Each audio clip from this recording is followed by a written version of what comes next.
മേത്തൻ മണിയും ടിപ്പു സുൽത്താനും തമ്മിൽ എന്താണ് ബന്ധം?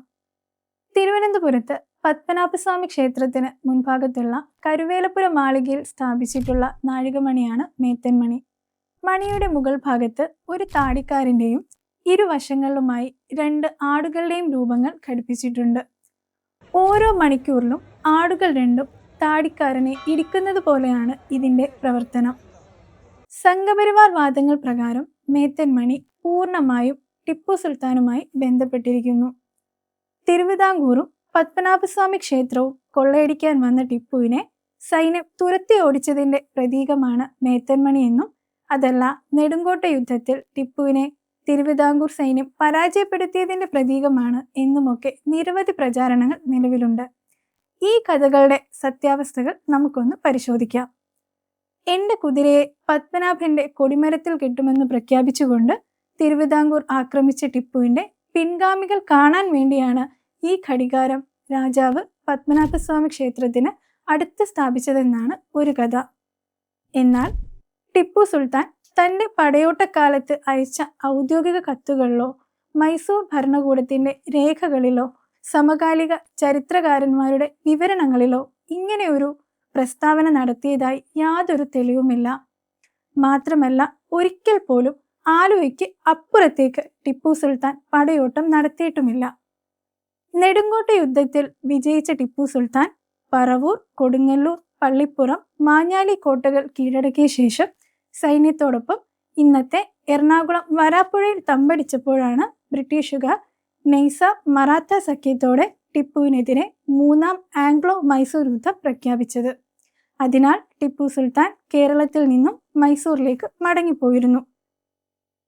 നെടുങ്കോട്ട യുദ്ധത്തിൽ ടിപ്പു സുൽത്താൻ പരാജയപ്പെട്ടതിൻ്റെ പ്രതീകമായാണ് മേത്തൻ മണി സ്ഥാപിച്ചത് എന്ന വാദവും അതോടെ പൊളിഞ്ഞിരിക്കുന്നു.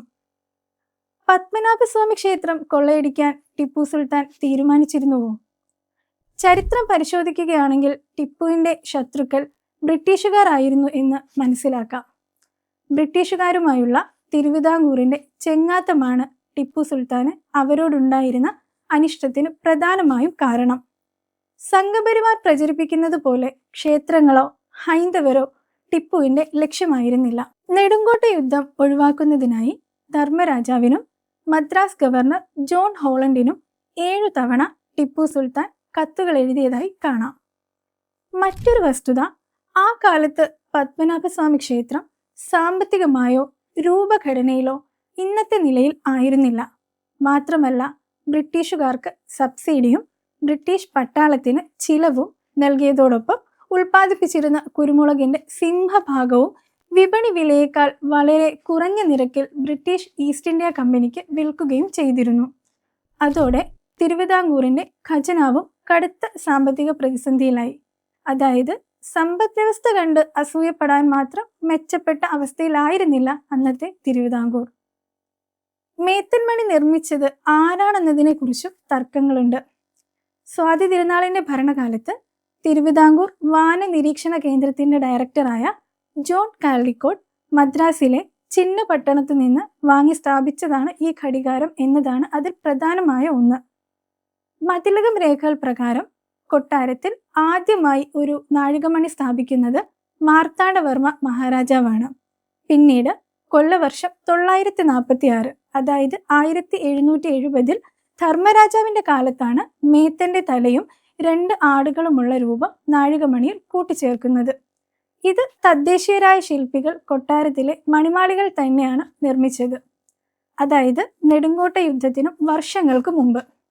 പിന്നീട് 1817 ആയപ്പോഴേക്കും ക്ലോക്കിനകത്തെ പ്രധാന ചക്രങ്ങളെല്ലാം തേഞ്ഞു തീരുകയും കേടാവുകയും മണിയടിക്കാതെ മേത്തൻ മണി നിശ്ചലമാവുകയും ചെയ്തു. സ്വാതി തിരുനാളിൻ്റെ ഭരണകാലത്ത് കേടായ ആ യന്ത്ര സംവിധാനം ഒഴിവാക്കി പകരം അത്യാധുനികമായ പുതിയ യന്ത്രഭാഗങ്ങൾ ഉപയോഗിച്ച് മേത്തൻ മണിയെ ആധുനിക രീതിയിലേക്ക് മാറ്റി സ്ഥാപിച്ചു. ഇന്ന് നമ്മൾ കാണുന്ന രീതിയിലുള്ള ഉയർന്ന ക്ലോക്ക് ടവറും അദ്ദേഹം സ്ഥാപിച്ചതാണ്. അങ്ങനെ മേത്തൻ മണി പുതുക്കി പണിതുവെങ്കിലും 1770 ആ പഴയ രേഖകളിൽ പറയുന്ന പരമ്പരാഗത രൂപം പുതിയ യന്ത്രവുമായി ബന്ധിപ്പിച്ച് നിലനിർത്തുകയാണ് സ്വാതി തിരുനാൾ ചെയ്തത്. മേത്തൻ മണിയിലെ താടിക്കാരൻ ടിപ്പു സുൽത്താന്റെ രൂപമാണ് എന്നാണ് ഒരു വിഭാഗം വാദിക്കുന്നത്. എന്നാൽ ടിപ്പു സുൽത്താനെ നേരിൽ കണ്ടവരുടെ രേഖകൾ പ്രകാരം അദ്ദേഹത്തിന് താടി വളർത്തുന്ന ശീലമുണ്ടായിരുന്നില്ല. അദ്ദേഹത്തിൻ്റെതായി അറിയപ്പെടുന്ന ചിത്രങ്ങളിൽ ഒന്നിൽ പോലും താടി വളർത്തിയ ടിപ്പുവിന്റെ ചിത്രമില്ല. തിരുവിതാംകൂറിൽ എത്തിയ ടിപ്പു സുൽത്താനെ വൈക്കം പത്മനാഭ പിള്ള വെട്ടി മുടന്തനാക്കി എന്നാണ് മറ്റൊരു കഥ. ബ്രിട്ടീഷുകാരോട് പോരാടി മരണം വരിക്കുന്നതുവരെ അദ്ദേഹത്തിന്റെ കാലിൽ ഏതെങ്കിലും തരത്തിൽ പരിക്കോ മുടന്തോ ഉള്ളതായി ശത്രുക്കളായ ബ്രിട്ടീഷുകാർ പോലും രേഖപ്പെടുത്തിയിട്ടില്ല. എന്നിരിക്കെ അത്തരം പ്രചാരണങ്ങൾ കെട്ടുകഥകളാണെന്ന് അവ തന്നെ സ്വയം വിളിച്ചു പറയുന്നു. ചുരുക്കത്തിൽ മേത്തൻ മണിയും ടിപ്പു സുൽത്താനുമായി യാതൊരു ബന്ധവുമില്ല എന്നതാണ് ചരിത്ര വസ്തുത.